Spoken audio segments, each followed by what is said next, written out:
আসসালামু আলাইকুম সুপ্রিয় দর্শক, welcome back to my channel home style cooking. আশা করছি আপনারা সকলে ভালো আছেন। আলহামদুলিল্লাহ, আমরাও ভালো আছি। আমি আজকে আপনাদের কাছে শেয়ার করব খুবই মজার একটা জিনিস। তো কচুর ফুল, এটা খুবই মজাদার একটা রেসিপি।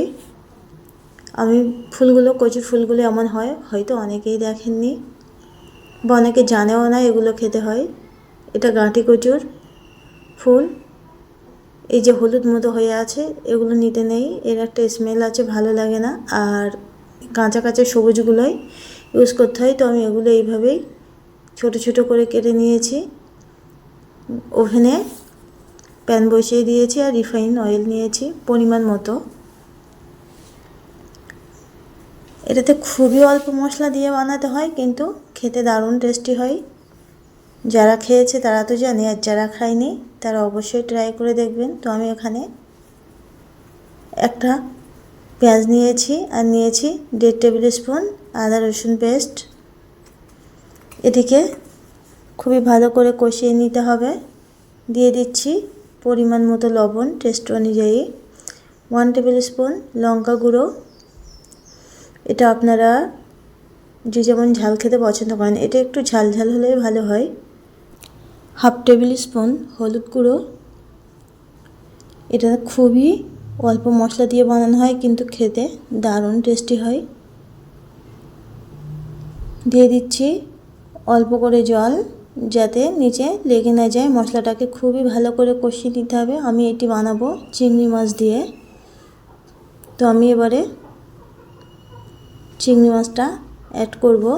আর চিংড়ি মাছে একটা কাঁচা স্মেল থাকে, কাঁচা মাছের একটা স্মেল থাকে, যেটা খুব একটা ভালো লাগে না। তাই জন্য মাছটাকে খুবই ভালো করে কষিয়ে নিতে হবে। মাছটা মশলার সঙ্গে কষালে দারুণ একটা স্মেল আসে, কাঁচা গন্ধটা চলে গিয়ে। তো ঠিক সেই সময়ে অ্যাড করতে হবে কচুর ফুলগুলো। তো যতক্ষণ সেই স্মেলটা না আসে, আমি 4 থেকে 5 মিনিট খুবই ভালো করে মাছ আর মশলাগুলোকে কষিয়ে নেব, যতক্ষণ না তেল ছেড়ে দেবে মশলাগুলো থেকে। ততক্ষণ আমি এটিকে কষাতে থাকব। তো আমার কষানো হয়ে গেছে। এবারে আমি ফুলগুলোকে অ্যাড করব।